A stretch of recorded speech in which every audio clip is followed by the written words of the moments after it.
आप देख रहे हैं आईना फैसल शकील के साथ।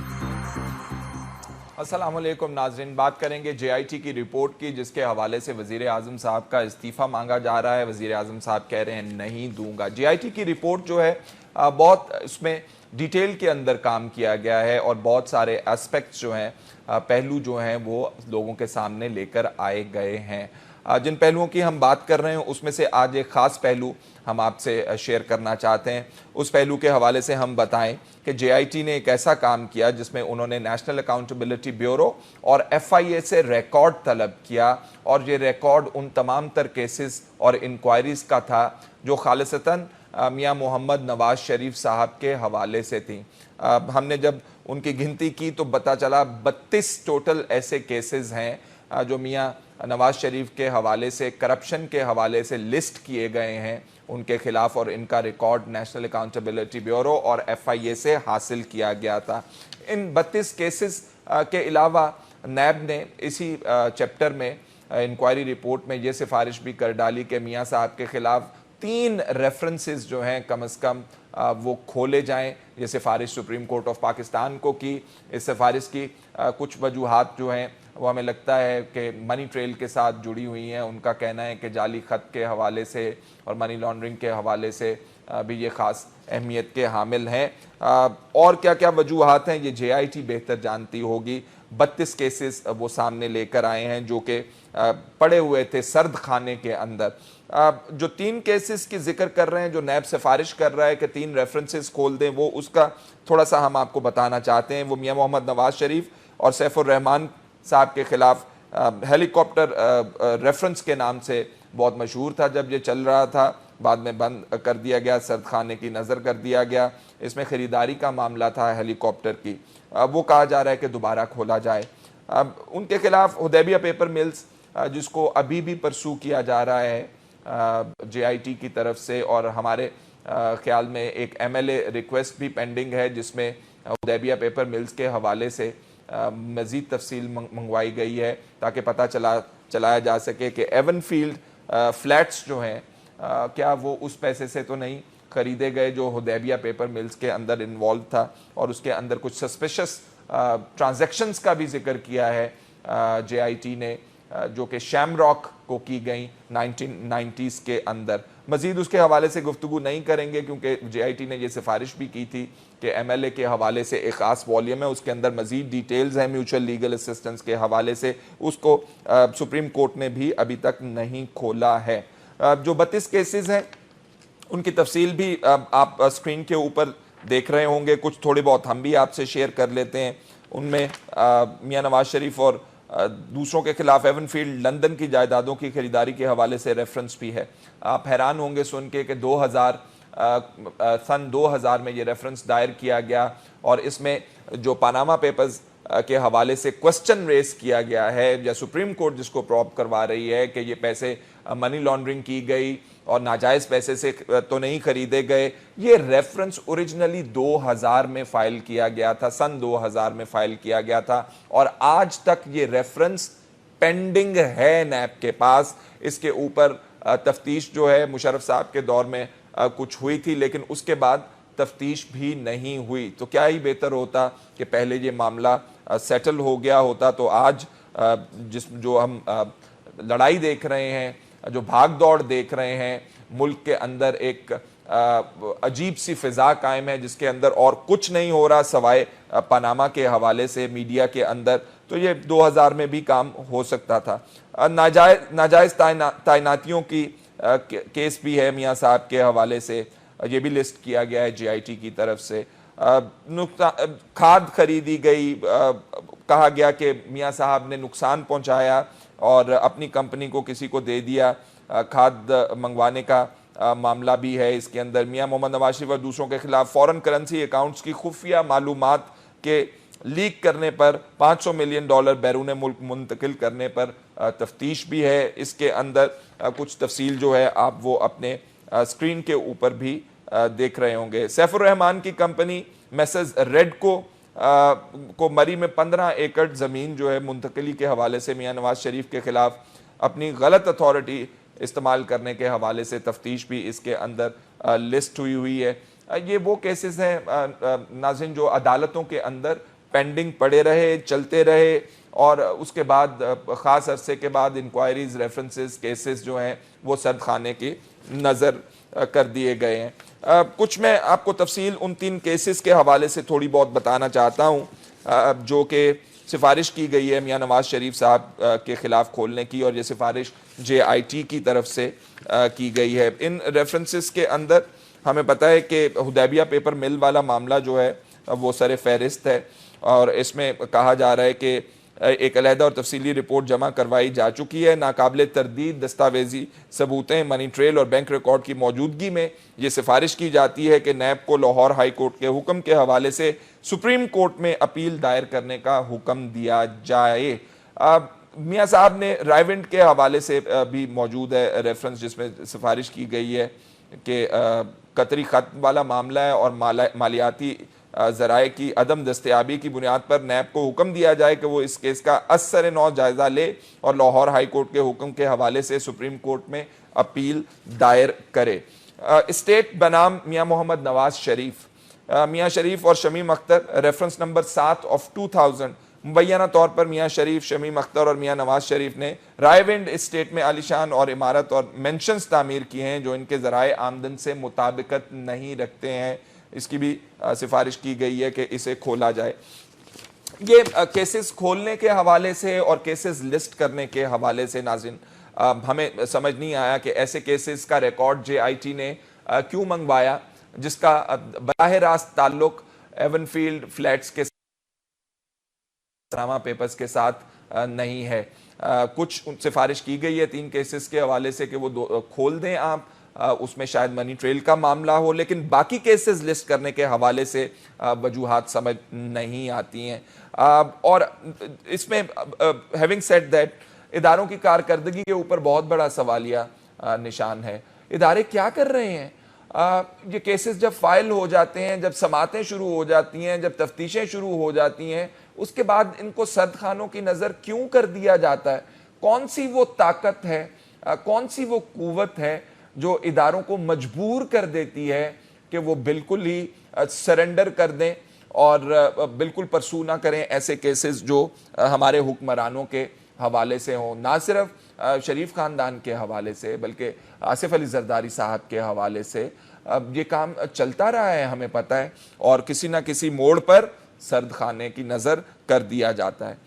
ये तो JIT की रिपोर्ट के हवाले से आज का अपडेट था नाज़रीन। कुछ हम आपको बताना चाहते हैं हुकूमती रिएक्शन के हवाले से या ओपिनियन के हवाले से जो कि अहमद नूरानी साहब की स्टोरी के अंदर कंटेंड है, और ये ज़रूरी इसलिए है इस कहानी का, स्टोरी का, अहमद नूरानी साहब की स्टोरी का जिक्र करना क्योंकि इसमें शरीफ ख़ानदान का JIT के हवाले से जवाब मौजूद है। चैलेंज कर रहे हैं JIT की फाइंडिंग्स को, और किन किन फाइंडिंग्स को चैलेंज कर रहे हैं JIT की? JIT ने 4 खास एविडेंशियरी वैल्यू रखने वाले कागजात का जिक्र किया था, और उन कागजात के अंदर उन्होंने कहा था एक कागज से ये पता चलता है कि मरियम नवाज साहिबा जो हैं वो मालिका हैं नेल्सन और नेस्कॉल कंपनी की, जो कि लंदन के 4 फ्लैट की मलकियत रखती है। दूसरी बात उन्होंने नवाज शरीफ साहब की कंपनी के हवाले से की थी, उसका भी रिकॉर्ड अहमद नूरानी साहब की स्टोरी के जवाब अहमद नूरानी साहब की स्टोरी के अंदर दिया गया है। फिर डिक्लेरेशन ऑफ ट्रस्ट का मामला है जिसके अंदर कहा जा रहा है कि मरियम नवाज साहिबा ने जानबूझ के, हुसैन नवाज साहब ने जानबूझ के जाली कागज सुप्रीम कोर्ट में दाखिल किया जिसके पीनल कॉन्सिक्वेंसेस भी हो सकते हैं, यानी कि सजा और जजा वाला मामला भी इसके अंदर हो सकता है। साथ साथ उन्होंने गल्फ स्टील मिल के हवाले से बात की है जिसमें JIT ने कहा था कि गल्फ स्टील मिल के हवाले से जो UAE की तरफ से जवाब आया उसके अंदर कोई मामला गल्फ स्टील मिल के हवाले से खातिर खा उनके नॉलेज में नहीं है, ना मशीनरी भेजने वाला मामला उनके नॉलेज में है, ना 1200 दिरहम की ट्रांजैक्शन वाला मामला उनके इल्म में है। उसके जवाब में जो अहमद नूरानी साहब ने अपनी स्टोरी के अंदर जिक्र करते हैं, वो कहते हैं कि मरियम नवाज साहिबा की बेनिफिशियल ओनर होने के हवाले से लिखा जो खतूत कुछ पहले से मौजूद थे, ये ब्रिटिश वर्जन आइलैंड के हवाले से बात कर रहे हैं, जहाँ पे खत किताबत हुई ब्रिटिश वर्जन आइलैंड की फेडरल इन्वेस्टिगेशन एजेंसी और मोज़ैक फोंसेका वो कंपनी जो ऑफशोर कंपनियां बनाती है लोगों के लिए, वो कंपनी जिन्होंने शरीफ खानदान के लिए भी ऑफशोर कंपनियां बनवाई हैं। अब कहा जाता है कि 2012 के अंदर एक इन्वेस्टिगेशन हुई जिसमें ब्रिटिश वर्जन आइलैंड की फेडरल इन्वेस्टिगेशन एजेंसी ने एक खत लिखा मोज़ेक फोंसेका को, और उस खत के जवाब में बताया गया कि जो कंपनीज हैं वो मौजूद हैं और उनकी मालिका जो हैं मरियम नवाज साहिबा हैं।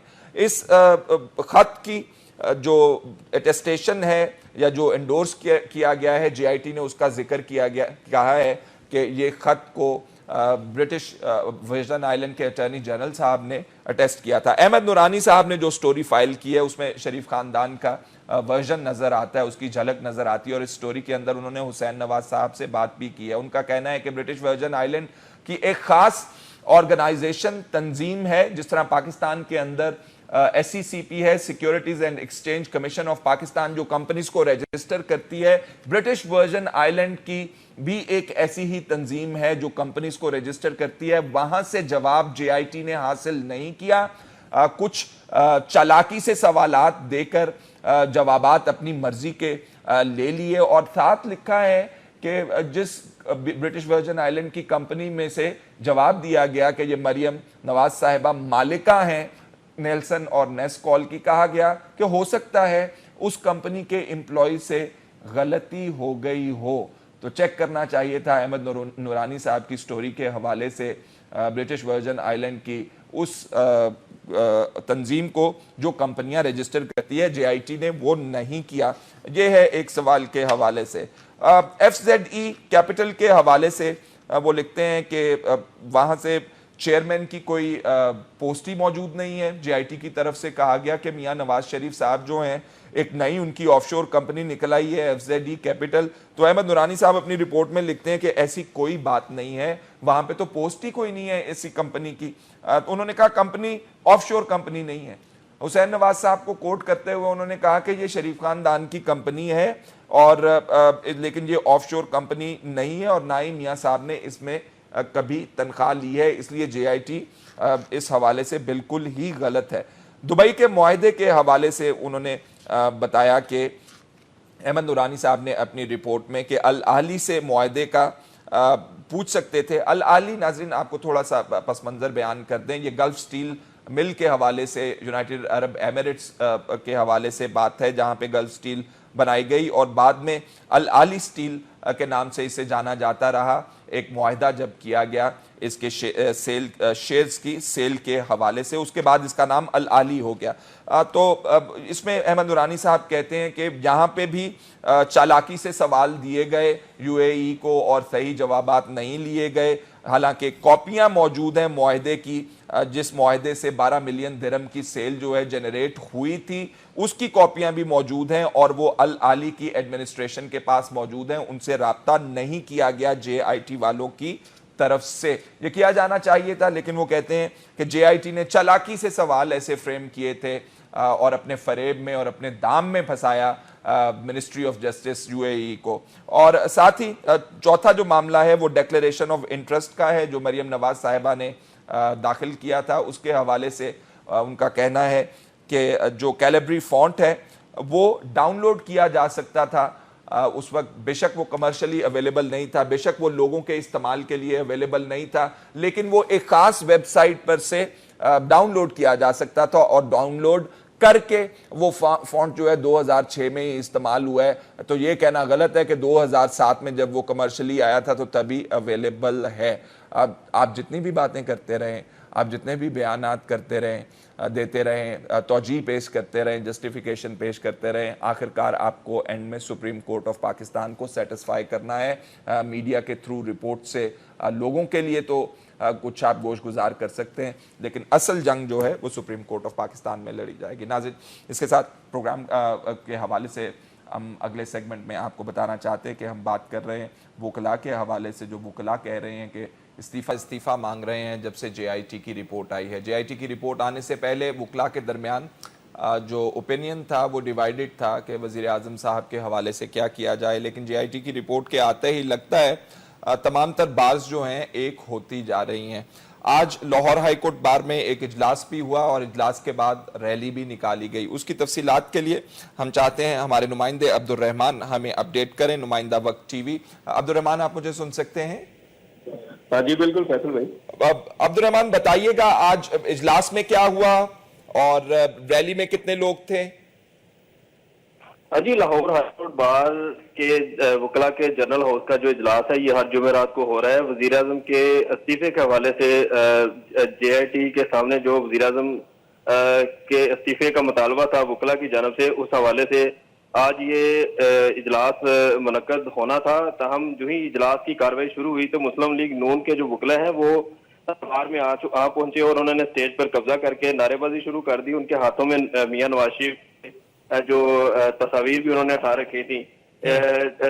इसी दौरान जो है लाहौर हाईकोर्ट बार के जो सदर और उनके तमाम काबीना है वो फौरी तौर पर बगैर लड़ाई किए इस कमरे से निकले, बाहर से निकले और एक रैली की शक्ल में। क्या नारेबाजी हो रही थी अब्दुर्रहमान? जी असल में ये आपको इल्म होगा, जब आल पाकिस्तान वकला नुमाइंदा कन्वेंशन बुलाया गया था उस वक्त भी लीगी वकला जो है उन्होंने नुमाइंदा कन्वेंशन पर दावा बोला और इस कन्वेंशन को सबूताज करने की कोशिश की थी। उस वक्त भी वकला का यही मुतालबा था कि वजीर आजम जो है वो JIT के सामने अपना इस्तीफा देकर पेश हो। आज भी उस मुतालबे को दोहराने के हवाले से लाहौर हाईकोर्ट बार के वकला जो कि काफी कसीर तादाद में मौजूद थे वहां पे, अटॉर्नी जनरल ऑफिस के भी चंद वकला जो है वो इसमें आज के इस हुल्लड़बाजी में शामिल हुए और उन्होंने इस कार्रवाई को जो वकला की जानब से अपने दायरा अख्तियार से बाहर निकलने का इल्जाम लगाते हुए उन्होंने मियां नवाज शरीफ के हक में नारेबाजी की। तो हम जो लाहौर हाईकोर्ट खालिसतन अटॉर्नी जनरल वकला आए हुए थे कि इंडिपेंडेंट वकला भी मुस्लिम लीग नून लॉयर्स, पाकिस्तान मुस्लिम लीग नून लॉयर्स फोरम भी मौजूद है, हमें पता है, उनसे भी उनका ताल्लुक था कुछ, क्या कहते हैं आप? अच्छा फैसल भाई, इसमें ऐसा है कि अटॉर्नी जनरल जो लाहौर हाईकोर्ट बार के उहदेदार हैं उनका ये इल्जाम है और हमने भी देखा है कि इस आज के इजलास में अटॉर्नी जनरल ऑफिस के भी कुछ लॉ अफसरान मौजूद थे, जबकि एडवोकेट जनरल ऑफिस से भी लॉ अफसरान जो है वो आज की हुल्लड़बाजी में शामिल हुए और लाहौर हाईकोर्ट बार के वकला का भी ये कहना है, इनका ये इल्जाम है कि जो ये दोनों ऑफिस हैं वो इस हुल्लड़बाजी को जो है वो मुनज़्ज़म अंदाज में करके इस बार के इजलास को सबूताज करना चाहते हैं। और अच्छा, ठीक कितने लोग निकले अब्दुर्रहमान बाहर रैली के लिए? रैली के लिए जी जैसा जो परवेज मुशर्रफ दौर के अंदर जी वकला की एक बहुत बड़ी तादाद होती थी, उससे काफी तादाद में तो कम थे जो लाहौर हाईकोर्ट बार के वकला थे। चूंकि आजकल अदालती छुट्टियां चल रही हैं उसकी वजह से भी वकला जो है वो अमूमन केसेस की उस तरह से जो है वो तादाद नहीं होती। इनके साथ हाईकोर्ट, लाहौर हाईकोर्ट बार के साथ लाहौर बार के वकला भी शामिल थे? जी बिल्कुल, बार के जो वकला है, लाहौर बार के जो ओहदेदार हैं वो तो पूरी तरह शामिल नहीं हुए लाहौर हाईकोर्ट बार के आज के इस प्रोसेशन में, ताहम वकला की एक कसीर तादाद में मौजूद थी। और जब ये लोग GPO चौक पहुंचे तो वहां पे सियासी जमातों के कारकुनान भी बहुत बड़ी तादाद में मौजूद थे और वो इनका वकला का भरपूर साथ देने यहाँ पे आए और काफी देर वो वहाँ पे मौजूद भी रहे। और उसके अलावा बहुत बहुत शुक्रिया अब्दुर्रहमान, नुमाइंदा वक्त टेलीविजन। नाज़रीन, इस वक्त हमारे साथ चौधरी जुल्फकार अली साहब, सदर लाहौर हाईकोर्ट बार एसोसिएशन मौजूद हैं। चौधरी साहब, बहुत बहुत शुक्रिया आपका हमें ज्वाइन करने का। चौधरी साहब, आप जब बार की नुमाइंदगी करते हैं तो आप दोनों तरफ से वकला का ख्याल रखेंगे, जो मुस्लिम लीग नून के हामी भी होंगे, उसके अंदर एंटी भी होंगे, तो आपका क्या ख्याल है? उनकी आज रिप्रेजेंटेशन जो है दब नहीं गई, उन्हें घुसना पड़ा, उन्हें स्टेज के ऊपर चढ़ना पड़ा, क्या कहते हैं आप? बिस्मिल्लाहिर्रहमानिर्रहीम। मैं समझता हूँ कि आज का जो प्रोग्राम था वो भी बड़ा अजीमुल शान प्रोग्राम रहा, माजी के प्रोग्रामों की तरह। आज बहरहाल एक कोशिश की गई थी, क्योंकि लाहौर में जब से ये JIT आई है तो एक चैनलों के ऊपर एक बहरहाल एक मामला है कि लाहौर को चैनल्स ने कहा कि मुस्लिम लीग नून का जो है वो गढ़ है और सबसे ज्यादा जो है वो उनके खिलाफ रेजिस्टेंस भी जो है मुस्लिम लीग नून के हुकूमत के खिलाफ जो है वो लाहौर हाईकोर्ट बार से चल रही है। आज मुनज़्ज़म कोशिश की गई जिसमें हमारी अटॉर्नी जनरल ब्रांच और हमारी एडवोकेट जनरल ब्रांच के वकला, यहाँ से प्रोसिक्यूटर ब्रांच के वकला और नीचे से जो है सोलिसिटर और जो है हमारे डिस्ट्रिक्ट अटॉर्नी के वकीलों को वहां पे कोशिश करके इकट्ठा किया गया। मैं यहाँ शकील भाई एक बात वादे करूं, हमारा हर वो एडवोकेट जो कोई कॉन्ट्रैक्ट साइन करके या किसी जो सरकारी मुलाजिम बन गया है, वो उसको कोई इख्तियार नहीं है इस तरह के काम करने का। एक मुनज़्ज़म कोशिश है। वकला की 99.9% जो तादाद है वो इस रूल ऑफ लॉ के साथ है। उनकी कोई पॉलिटिकल पार्टी नहीं होती। देखिए, हर आदमी की एक पार्टी होती है, मगर बार में यहाँ किसी की कोई पार्टी नहीं है। हमारे ओहदेदारान में मुस्लिम लीग नून के भी लोग शामिल हैं, जमात इस्लामी के भी हैं, पीपल्स पार्टी के भी लोग हैं।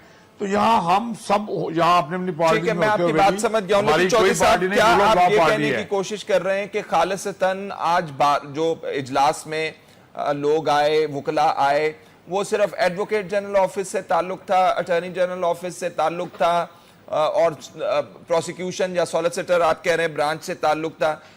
पाकिस्तान मुस्लिम लीग लॉयर्स फोरम मौजूद है, वहां से भी कोई वकील नहीं इंडिपेंडेंटली आपने कहा आया, सिर्फ वो तनख्वाहदार वकला आप कह रहे हैं आए हैं बार के अंदर मियां साहब के हक में। देखिए, जो इनका जो फोरम है उसमें भी वो फोरम के जो लोग, चंद एक लोग हैं, वो भी बहरहाल वहां पे ड्यूटी कर रहे हैं।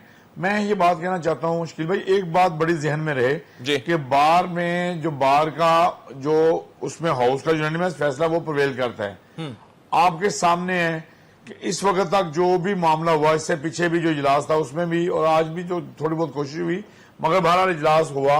हमारा यह तयशुदा प्रोग्राम था, इजलास शुरू होगा, नारेबाजी तो बहरहाल होती है। उसी नारेबाजी में जो है सारे एक वकील जो है वो सैकड़ों की तादाद में जो है वो माल रोड पे आए और वहां एक बहुत भरपूर किस्म का धरना भी हुआ, रैली भी हुई और लोगों ने जो है अपने इजारे वो इस बात का जो है वो अदा किया कि अब वज़ीर आज़म साहब जो है मेहरबानी करें, अब वज़ीर आज़म साहब के पास कोई इखलाकी जवाब नहीं रह गया, JIT की रिपोर्ट उनके खिलाफ आ गई है। जी, इस्तीफा दे दें आप कह रहे हैं। अच्छा, मुझे चौधरी साहब ये बताइएगा, इस्तीफे के हवाले से आप बात करते हैं, इस्तीफे में हमें बता दीजिए कि कानूनी प्रोसेस अभी कंप्लीट हो चुका मियां साहब के हवाले से, कि अभी आप उनको मुल्जिम गर्दानते हैं कि वो आप उनको कि आपने उन्हें पहले से ही मुजरिम गर्दानना शुरू कर दिया है और आप उनके खिलाफ सड़कों पे निकल आए हैं और इस्तीफा मांग रहे हैं? देखें, कुछ चीजें शकील भाई ऐसी होती हैं जहां पे ना कौम की अखलाकियात का मामला होता है। अगर कौम का जो सबसे सुपीरियर जो अदारा है, जो पार्लियामेंट है, और उस पार्लियामेंट का जो प्रीमियम अदारा है वो वज़ीर आज़म साहब हैं। अगर आपके यहाँ वज़ीर आज़म जो हैं जिनको उनके खिलाफ लातादाद शिकायत हैं करप्शन की, दीगर मामलात की, क्या ये ऐसे इखलाकी जवाब के, मैं ये समझता हूं कि कोई आदमी जो है वो दीगर मामलात में शायद इस कदर पोल्यूटेड ना हो जितने हमारे वज़ीर आज़म साहब पोल्यूटेड हैं। ना सिर्फ वो हैं, उनकी पूरी फैमिली के मामला अब आपके सामने हैं। देखिए, हमारे यहाँ आर्टिकल 62-63 है। सुप्रीम कोर्ट की जो जजमेंट है, 2 जजों ने उनके खिलाफ जो है बड़ा वाज़ेह वर्डिक्ट दे दिया कि वो डिसीट हो गए हैं, वो जो है माइनॉरिटी व्यू इट्स नॉट। मैं देखिए, माइनॉरिटी व्यू नहीं है। मैं आपसे कहूंगा 5 के 5 जज इन लाइन है। 3 जजों ने कहा कि हाँ वो ये साबित तो नहीं कर सके मगर मजीद तफ्तीश तलब है। अब तफ्तीश भी हो गई और JIT जो SCCP, state bank, FIA, NAB इनके ऊपर मुश्तमिल थी, उन सब के वो अदारे जो खुद किसी न किसी तरह वज़ीर आज़म की डायरेक्ट डोमेन में आते हैं, उन्होंने, मैं समझता हूं कि उनको खराज तहसीन पेश करना चाहिए, जिन्होंने इस कदर दबाव में, इस कदर तमाम लालच के बावजूद, धमकियों के बावजूद उन्होंने एक हक और सच का फैसला करते हुए वो पूरी एविडेंस कलेक्ट की और पूरी एविडेंस के बाद ये बात साबित हो गई कि मियां साहब के पास जो कोई इल्जाम जो है ऐसा नहीं रहेगा जो साबित ना हो। मैं जज्बात की कदर करता हूं, मैं आपकी बात समझ गया हूं, लेकिन हम भी कहते हैं JIT ने बहुत लंबा चौड़ा काम बहुत मुख्तसर से अरसे में कर दिखाया है, लेकिन बात यह है कि मियां साहब को आप मौका नहीं देना चाहते कि वो अदालत के सामने पेश हों, अपनी सफाई बयान करें। आपके ख्याल में अब आपने माइंड मेकअप कर लिया है कि सुप्रीम कोर्ट ने उनके खिलाफ ही फैसला देना है, इसलिए उनको बेहतर होगा कि निकाल ही दें हम? शकील भाई, मामला ये नहीं है। शकील भाई, एक पाकिस्तान का एक ऑर्डिनरी एम्प्लॉय जो है वो पाकिस्तान रेलवे में क्लास 4 का एम्प्लॉय होता है, पुलिस डिपार्टमेंट में होता है, पीडब्ल्यूडी में होता है, वासा रेलवे में होता है, वो उसके खिलाफ एक चार्ज, मामूली सा चार्ज हो जाता है। और जब तक लॉ ये है हमारे यहाँ कि जब तक वो वहां से एक्सोनरेट ना हो, उस चार्ज को डिप्रूव ना करे, वो अपनी सीट पे दोबारा नहीं बैठ सकता। ये किस मुल्क में क्या एक डबल पैमाने हैं कि एक क्लास फोर का एम्प्लॉई जो शायद किसी, आपने कौन सा कानून बनाया वजीर आजम साहब के लिए जिसमें ये हो? देखिए मैं समझ रहा हूं इखलाक से बड़ा अलहदा हो जाए। देखिए इल्जाम नहीं है, मैं आपसे बात कहूंगा। देखिए हम तो एक मुसलसल, मैं आपसे बात कहना चाहता हूं, इखलाकियात से बढ़कर इखलाकी जवाब से बड़ा क्या इल्जाम हो सकता है? मैं आपकी जो है वो मुसलसल आपकी बात से मुत्तफिक हूं कि ये इखलाकियात वाली बात सबसे पहले होनी चाहिए। अब दीगर दुनिया के मुमालिक में जहां पे जमहूरियत मौजूद है वहां पे ये हम देखने में आया है कि वो इखलाकी तौर पर अलहदा हो जाते हैं, लेकिन मियां साहब डटे हुए हैं। लेकिन अब अगर वो डट ही गए हैं तो क्या मियां साहब के पास कोई इखलाकियात नहीं है? मियां आप वो तो आप सड़कों पे जाके पूछ रहे हैं ना उनसे कि आपके पास इखलाकियात नहीं है आप। लेकिन मैं जानना ये चाहता हूं, देखिए मुल्क के ये वो हालात तो नहीं है जो मुशर्रफ साहब के दिनों के अंदर थे, जिस तरह आप वहां पे तहरीक चला रहे थे। हमें तो देखिए डबल पैमाने हैं, देखिए यही डबल पैमाने हैं कि अगर यूसुफ रजा गिलानी हो तो मियां साहब उनसे इस्तीफा मांगे, ये वही पैमाने हैं। ये मुशर्रफ वाला मामला नहीं है। मैं आपसे बात कहूंगा, हम जमहूरियत को डिरेल करने की बात नहीं करते। साहब के लिए हम हुकूमत को, बात सुनिए, मुझे एक बात कहने दें, हम उनकी पार्लियामेंट को खत्म करने की बात नहीं कहते, हम गवर्नमेंट को खत्म करने की बात नहीं कहते। हम तो एक बात कहते हैं कि दुनिया में जहां जहां कोई ऐसे स्कैंडल्स आए हैं, लोगों ने अपने आप को जो है वो वॉलंटरीली अलहदा कर लिया। खुद इसी पनामा में दुनिया में 2 वज़ीर आज़म जो है उन्होंने रिजाइन कर दिया। चार्ज उनके खिलाफ $60 मिलियन स्विस बैंकों में पड़ा, चीख रहा था, चिल्ला रहा था कि मुझे बताया जाए मुझे यहाँ पे क्यों रखा गया है और पाकिस्तान से मेरा क्या ताल्लुक है। तब तो आपने, और सुप्रीम कोर्ट कह रहा था कि खत लिखे उनको रीओपनिंग के लिए पैसा वापस करवाएं, तब तो आप हमने, देखिए मैं आज भी आपसे कहूंगा हमारे यहाँ किस कदर बदकिस्मती है, किस कदर, आपकी बात को मैं सेकंड करता हूं। इससे पहले जो हुक्मरान रहे हैं वो भी पोल्यूटेड है करप्शन में, ये भी है। और मैं ये बात भी कहूंगा कि भाई हर वो शख्स, हर वो पार्लियामेंटेरियन, हर एडवोकेट, हर गवर्नमेंट एम्प्लॉय, ब्यूरोक्रेट, जर्नल, जज, हुसएवर में भी उसके खिलाफ अगर कोई चार्ज है तो जब तक वो उसको जो है उसका मुहासबा नहीं हो जाता, वो जो है अपना उस काम को, इसलिए उनको जो है रोकना चाहिए।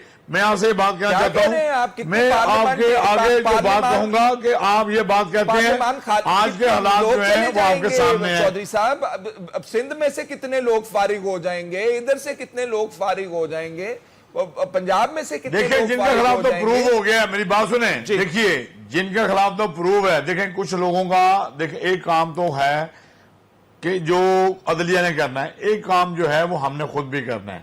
देखें हमें, अगर मैं ठीक हो जाऊं तो सारा मुल्क ठीक हो जाता है। देखिए आपके सामने इनकी मिसाल मौजूद है। मुल्क में भूख है, नंग है, निहंग है, तालीम, सेहत नहीं है, एक जो है वहां पे कोई इंडस्ट्री नहीं लग रही, बिजली उसमें नहीं है, और ये है कि इनके एसेट्स पे एसेट बने चले जा रहे हैं। मुल्क का जो है वो दिवालिया निकल चुका है और ये सब ठीक की रट लगाए बैठे हैं। अरे भाई ये 1985 से हुक्मरान है, 35 साल से ज्यादा इन्होंने हुक्मरानी कर ली है। क्या इनके बगैर जो है हुक्मरानी चल सकते? मैं जो बात पहले कह रहा था कि पार्लियामेंट से ये अपनी पार्लियामेंट में जहां इनकी 2/3 अक्सरियत है, अपने में से किसी को जो है इनको जो है वो अपना मुंतखब कर लें किसी और शख्स को। अब कोई बात इसके अलावा नहीं रह गई कि ये अपने में से किसी को मुंतखब करें। हम हुकूमत गिराने की बात नहीं करते, हम हुकूमत के साथ हैं। हम चाहते हैं कि हुकूमत अपना वक्त पूरा करे। हम गवर्नमेंट को गिराने की बात नहीं करते। हम तो वो बात करते हैं कि जो शख्स इस काम में पोल्यूटेड है, जिसके खिलाफ चार्ज है, कौन सी सियासी पार्टी, चौधरी साहब, कौन सी सियासी पार्टी के वर्कर्स ने आज आपके साथ यकजहती का देखिए हमने तो किसी सियासी पार्टी को, देखिए पहली बात तो शकील भाई ये है कि ये खालिस्तान वकला की तहरीक है, यहाँ किसी पॉलिटिकल पार्टी का कोई वर्कर नहीं है। हाँ अलबत्ता वहां पे माल पे कोई जुलूस है डॉक्टरों का भी और कुछ पॉलिटिकल पार्टीज के लोग भी, मुख्तलिफ पॉलिटिकल पार्टीज के लोग भी एक थोड़ी सी तादाद में आए थे। मगर आप देखिए कि 99.9% वकला ने आज साबित किया है कि वो इस कदर धूप गर्मी। चौधरी साहब जिनके वर्कर्स आए हुए थे देखें चंद एक लोग थे वो अपने आए हुए थे, कुछ सिविल वर्दी में, कुछ सिविल सोसाइटी के लोग थे, बल वो पॉलिटिकल लोग नहीं थे, वो वहां पे अभी आप शामिल कह हुए रहे थे। थे कि वहां पे कुछ उन्होंने आके चंद सियासी पार्टियों के चंद लोग आए हुए थे, आप कह रहे थे। जी जी, इसमें मैं समझता हूं कि ये सिविल सोसाइटी के लोग थे मोस्टली, कुछ डॉक्टरों की तंजीम के थे, कुछ तरह के थे। हमने किसी पॉलिटिकल पार्टी का ना तो हम हिस्सा है, ना हम किसी पॉलिटिकल पार्टी के साथ हैं, और हमारी हर एक की अपनी पॉलिटिकल पार्टी भी होती है। मगर आप देखें कि हम आपको एक बात कहना चाहते हैं, आपकी कौन सी कि हर पॉलिटिकल पार्टी ने जो है कंप्रोमाइज किए, हम किसी कंप्रोमाइज में नहीं आएंगे। अच्छा, मुझे जरा आप एजेंडा बता दीजिए आपका क्या है। हर जुमेरात को इजलास हुआ करेगा, रैली निकली करेगी, लाहौर बार के वकला शामिल हुआ करेंगे, उसमें क्या होगा? देखिए, हम जो आने वाला वक्त है उसमें हमारे जो हमने एक नेशनल एक्शन कमेटी जो है वो हमने फॉर्म की थी लाहौर के जो रिप्रेजेंटेटिव कन्वेंशन में, उसमें मोहतरम रशीद रिजवी साहब जो हैं हमारे सदर हैं सुप्रीम कोर्ट जी, सदर सुप्रीम कोर्ट बार जी, उसके तहत हमने 20-22 लोगों की पूरे मुल्क की जो रिप्रेजेंटेटिव बार हैं उसमें से हमने उनके ऊपर नेशनल एक्शन कमेटी जो है वो फॉर्म की है। 17 तारीख को लाहौर में 11 बजे लाहौर हाई कोर्ट बार में उसका इजलास होने चला है, जिसमें हम आइंदा अपने लाहे अमल का ऐलान करेंगे और उसके मुताबिक हम अमल करेंगे। ये हमारा वही लाहे अमल था जो हमने पहले तय किया था लाहौर हाई कोर्ट बार में, जिस वक्त हम पे हमला हुआ था। उसके तहत जो हमने तय किया था कि हर जुमेरात को काली पट्टियां बांधेंगे, काले झंडे लहराएंगे, हाउस का इजलास होगा, रिलीज होगी, उसमें हम अमल कर रहे हैं। और आने वाले वक्त में इंशाअल्लाह ताला हम उसी प्रोग्राम को लेके चलेंगे जो जनाब रशीद रिजवी साहब जो हैं उसको जो प्रेजेंट करते हुए दोस्तों के कंसेंसस से जो बात तय होगी उसके मुताबिक हम चलेंगे। बहुत बहुत शुक्रिया चौधरी जुल्फकार अली साहब, सदर Lahore high court bar association, हमसे गुफ्तगू कर रहे थे। नाज़रीन, अगले सेगमेंट में हम बात करना चाहते हैं कुछ हुकूमत के हवाले से डटे हुए हैं। आपने अभी सुना लाहौर हाई कोर्ट बार के सदर क्या कह रहे थे, दूसरे सिविल सोसाइटी के लोग भी इन्वॉल्व हैं। मियाँ साहब को कह रहे हैं कि रिज़ाइन कर देना चाहिए, मियाँ साहब कह रहे हैं नहीं रिज़ाइन करूंगा। कुछ रद्द अमल के हवाले से आपको अपडेट करेंगे और क्या खतरात हो सकते। जारी है इजलास रिक्वेजिशन करने के हवाले से नेशनल असम्बली का। रात को मुलाकात हुई थी शाह महमूद कुरैशी साहब की और फारूक सत्तार साहब की। उससे पहले मुलाकातें शाह महमूद कुरैशी साहब की और लीडर ऑफ द ऑपोजिशन की भी हो चुकी हैं। एक कंसेंसस डेवलप किया जा रहा है, कहा जा रहा है कि जब इस्तीफे का मामले के ऊपर हम सब इकट्ठे हैं तो इजलास को भी इकट्ठे ही बुलवाते हैं और वहाँ पे एक स्ट्रेटजी डिवाइस करते हैं। क्या स्ट्रेटजी होगी, एक ये बात। दूसरी बात, कुछ खबरें सुनने में हमें आ रही हैं कि मुस्लिम लीग नून की तरफ से ये राय मांगी गई है कि क्या कलसूम नवाज साहिबा को मखसूस नशिस्तों के ऊपर इलेक्शन में कामयाब करवा के उनको नेशनल असम्बली का रुकने असम्बली डिक्लेयर करवा के वज़ीर आज़म की नशिस्त के लिए उनको पिच किया जा रहा है। इस हवाले से भी बात करेंगे। और मियाँ साहब की चॉइसेस जो हैं वो कहा जा रहा है कि दिन ब दिन महदूद होती जा रही हैं। क्यों महदूद होती जा रही हैं, उस हवाले से बात करेंगे। इम्तियाज़ गुल साहब, मियाँ साहब की जो चॉइसेस हैं वाकई महदूद होती जा रही हैं, अब उन्हें स्टेप डाउन करना पड़ेगा। वो तो कहते हैं मैं नहीं स्टेप डाउन करूँगा। देखिए, मैं तो बहुत हैरान हो रहा हूँ कि इस बदनसीब मुल्क के बदनसीब अवाम ने गुज़िश्ता 70 बरसों में जो बड़े तकलीफ़ दे लम्हात देखे हैं, उनमें से एक लम्हा पनामा गेट के बाद जॉइंट इन्वेस्टिगेशन टीम की रिपोर्ट के बाद पैदा हुआ है।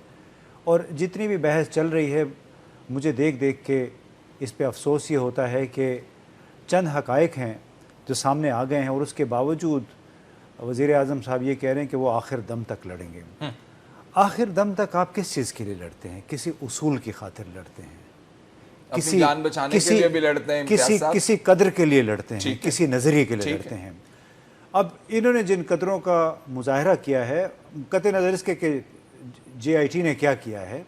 अब देखिए, कौमी असम्बली के ख़िताब में उन्होंने अपने तमाम तफसील सुनाई कि हमने ये फ्लैट कैसे ख़रीदे, पैसे, उसमें कतर का जिक्र था नहीं। फिर उन्होंने वो कतर के शहजादे की कहानी आ गई, उसका ख़त वो भी नहीं पता था हमें। अच्छा, आप जब बतौर वज़ीर आज़म के खुल्लम खुला एक झूठ बोलते हैं, वो झूठ आपका पकड़ा जाता है, तो क्या ये कौम इस किस्म के वज़ीर आज़म की हकदार है, एक झूठे वज़ीर आज़म की?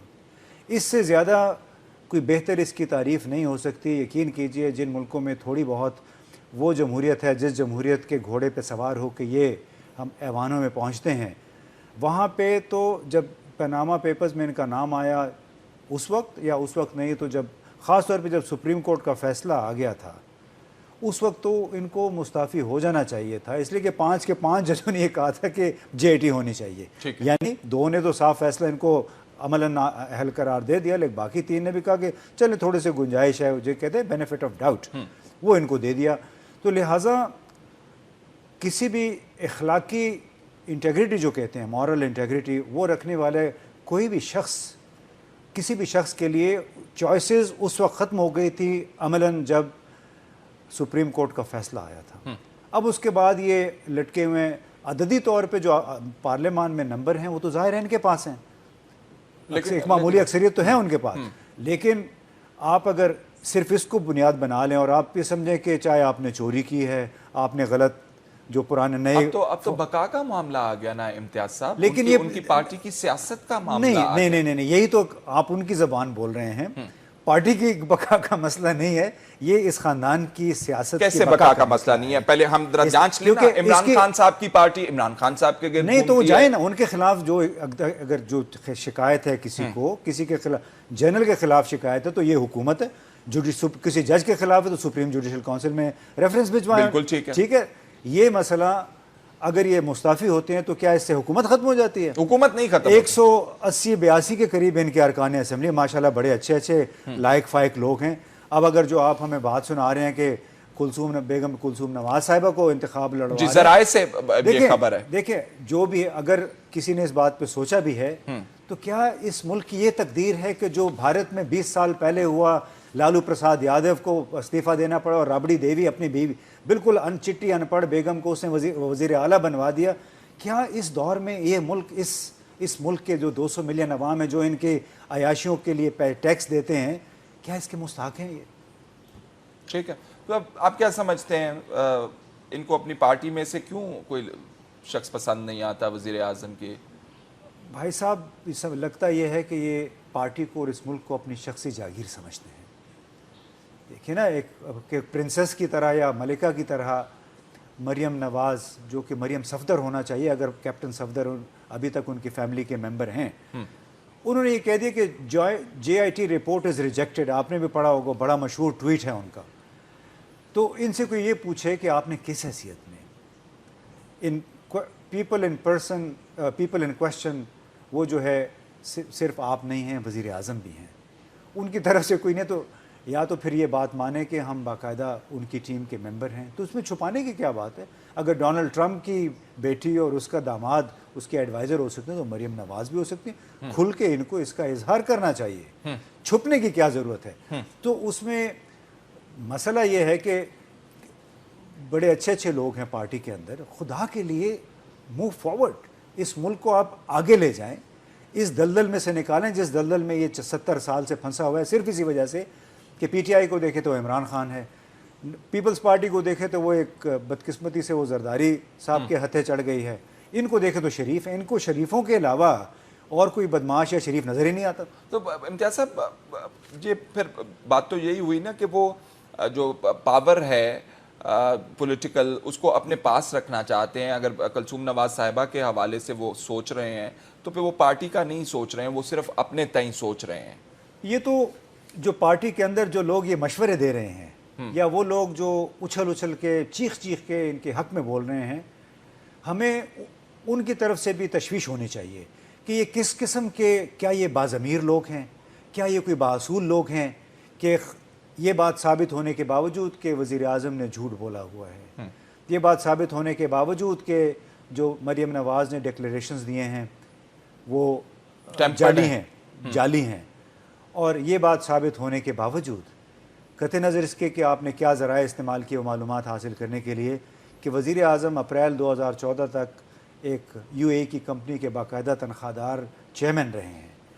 अब इन बातों के बावजूद अगर ये लोग इनके पीछे खड़े रहे, उनके लिए चीखते चिल्लाते रहे। अभी आग के आने से पहले हम जिक्र कर रहे थे द न्यूज़ की उस रिपोर्ट का जिसमें अहमद नूरानी साहब ने लिखा है कि JIT ने बहुत चालाकी से सवाल फ्रेम किए और उतनी इंफॉर्मेशन मांगी जिसमें वो अपनी एंडोर्समेंट करवा सकें और चालाकी से जवाब ले लिए। देखिए, ये रिपोर्ट भी जो है उतनी चालाकी से लिखने की कोशिश की गई है एक नाकाबिले शिकस्त इनडिफेंसिबल एक ऐसे मकसद के लिए जो कि जिसका दिफा मुमकिन ही नहीं है। ये रिपोर्टर साहब जो हैं हमारे जानने वाले भी हैं, लेकिन मेरा ख्याल है कि जब दलदल बन जाए तो उसमें फिर हाथ पांव नहीं मारने चाहिए, इंसान खुद भी गंदा होता है। इसलिए कि अगर जो जॉइंट इन्वेस्टिगेशन टीम के लोग अगर चालाकी ना करते तो वो अच्छी इन्फॉर्मेशन कैसे हासिल करते। आप भी रिपोर्टर हैं, मैंने भी रिपोर्टिंग की हुई है। अगर हम चालाकी नहीं करते तो हमें अच्छी रिपोर्टें कैसे मिलेंगी। तो ये तो इंतहाई मैं समझता हूँ कि लग़्व मौक़िफ़ है जो इस रिपोर्ट में इख्तियार किया गया है, एक ऐसे कॉज का दिफा करने के लिए जो कि नाकाबिले दिफा है।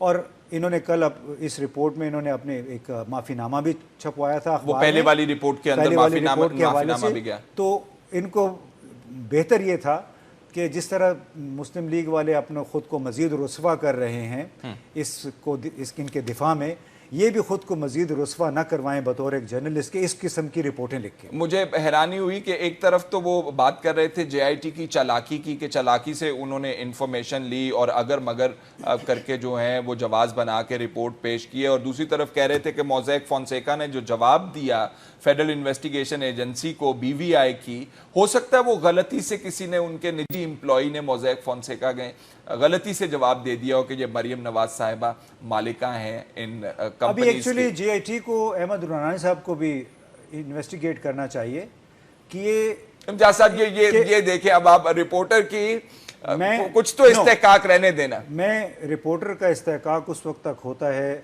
जब आप मसाइल को तोड़ मरोड़ कर पेश ना करें, हकायक को तोड़ मरोड़ के पेश ना करें। ठीक, इसमें ये जो राय दे रहे हैं कि किसी लोकल एम्प्लॉय, उनके मकामी लो ग्रेड एम्प्लॉय ने अगर ये कर दिया है, जब तो वो गलती हो सकती है। जब आप इस किस्म की अगर मगर लगा रहे हैं अपनी रिपोर्टों के साथ, आप इस पेशे को बदनाम कर रहे हैं, आप खुद को बदनाम कर रहे हैं। ये जर्नलिज्म का तकाजा नहीं है। अहमद से मेरी गुजारिश ही होगी कि खुदा के लिए इस किस्म की रिपोर्ट ना करें। मैंने 22 साल तक हमने रिपोर्टिंग की हुई है, हमने दूसरे मुल्कों को फेस किया हुआ है। जब हम रिपोर्टिंग करते थे बाहर की एजेंसियों के लिए, तो उसमें एक एक लफ्ज़ हम फूंक फूंक के लिखते थे, और बाज़ औक़ात हम जब एहतियात नहीं करते उसमें हमारी खिंचाई भी हो जाती थी। ये जो कुछ हो रहा है, ये तो इनको एक्चुअली बेहतर है कि वज़ीर-ए-आज़म हाउस में मेरा ख्याल है मुंतकिल हो जाना चाहिए उनके दिफा के लिए। मतलब खामखा अपना ये वक्त ज़ाया कर रहे हैं। ठीक, इम्तियाज़ साहब, जो सियासी सूरत हाल का हमने शुरू में जिक्र किया, अददी आपने बताया अक्सरियत मुस्लिम लीग नून के पास है, तो पार्लियामान में ये क्या कर लेंगे?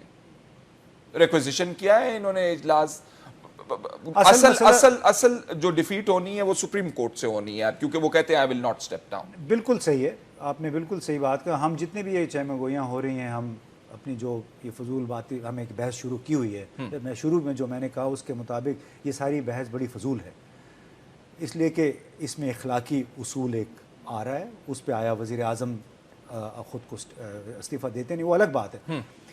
फजूल इसलिए है बहस के सुप्रीम कोर्ट ने अभी फैसला करना है इस पर।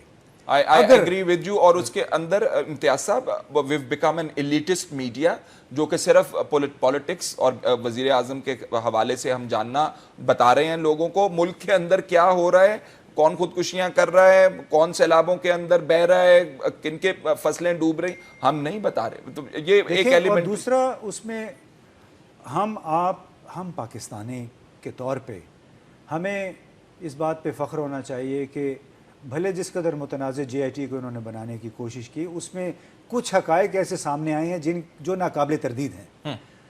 तो जो जिस जमहूरी अमल की ये बात करते हैं, ये उस जमहूरी अमल की तरक्की है, कंसोलिडेशन है। और मैं दुआ ये करता हूँ, दरख्वास्त ये करता हूँ कि इस एक केस की बुनियाद पे एक दरवाज़ा खुलना चाहिए टॉप डाउन अकाउंटेबिलिटी का, चाहे उसमें जर्नैल है, चाहे उसमें जर्नलिस्ट है, चाहे उसमें जज है। जजों के खिलाफ इनके पास मवाद है तो लेके आए, जर्नलिस्ट के खिलाफ यकीनन इनके पास मवाद होगा, क्योंकि ये खुद उनको पेमेंट्स का हिस्सा रहे हैं। वो सुप्रीम कोर्ट ने कुछ मंगवा भी लिया जी, तो वो उनको बिल्कुल उसकी इन्वेस्टिगेशन करनी चाहिए। जर्नैल हैं, बेशुमार इनकी नौकरी कर रहे हैं, जो इनके बहुत करीबी लोग हैं, चाहे वो प्रॉपर्टी टाइकून हैं या दूसरे हैं, इनके पास सबूत सारे मौजूद हैं। तो मैं बड़ा खुश हूँगा कि ये कानून की बालादस्ती को कबूल करें, साथ साथ उन लोगों के ख़िलाफ़ रेफरेंसेस लेके आएँ जिनको जो ये समझते हैं कि उनके ख़िलाफ़ साजिश कर रहे हैं। मैं, आप, मेरा ख्याल है हम सब इनके पीछे पीछे होंगे कि इस मुल्क में एहतिसाब का और रूल ऑफ लॉ का एक नया दौर शुरू होना चाहिए। भूल जाए माजी में क्या हुआ, हमें एक अच्छे मुस्तकबिल की बुनियाद रखनी चाहिए। और अगर इनको कौमी मफाद अजीज़ है, अपने मफाद को ज़रा पीछे रख दें, पार्टी के मफाद को आगे रखें। इम्तियाज साहब, ये आप जो बात कर रहे हैं, कल हमने इस हवाले से प्रोग्राम में एक कंप्लीट सेगमेंट किया कि नवाज शरीफ साहब का एहतसाब हुआ तो बाकी लोगों का एहतसाब भी होना चाहिए। हमने ये नहीं कहा कि क्यों आपने नवाज शरीफ साहब का एहतसाब करें, हम कह रहे बाकी लोगों का भी करें। बिल्कुल लेकिन द प्रॉब्लम इज, ये अभी हमने ये भी लोगों को बताया कि 32 inquiries, references, cases Nawaz Sharif साहब के जेआईटी ने लिस्ट किए हैं अपनी रिपोर्ट के अंदर। 3 उन्होंने कहा है कि खोल भी दें दोबारा से, इंक्लूडिंग उदैबिया, रायविंड रेफरेंस और हेलीकॉप्टर रेफरेंस।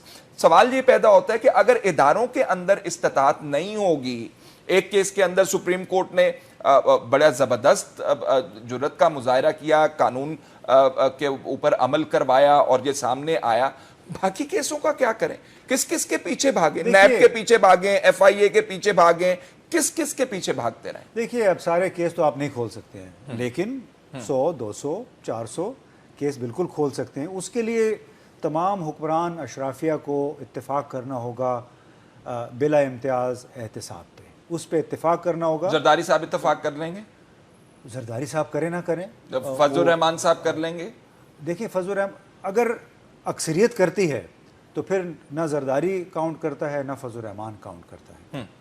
ठीक, हमने ये बहुत बारीक बीनी से इस मामले को देखने की कल कोशिश की थी। आज हमने ये भी सवाल उठाया कि ये इतने केसेस जो हैं पेंडिंग रहते हैं, इदारों को क्या चीज़ इन्फ्लुएंस कर रही होती है? इदारे हाथ बांध के बैठ जाते हैं।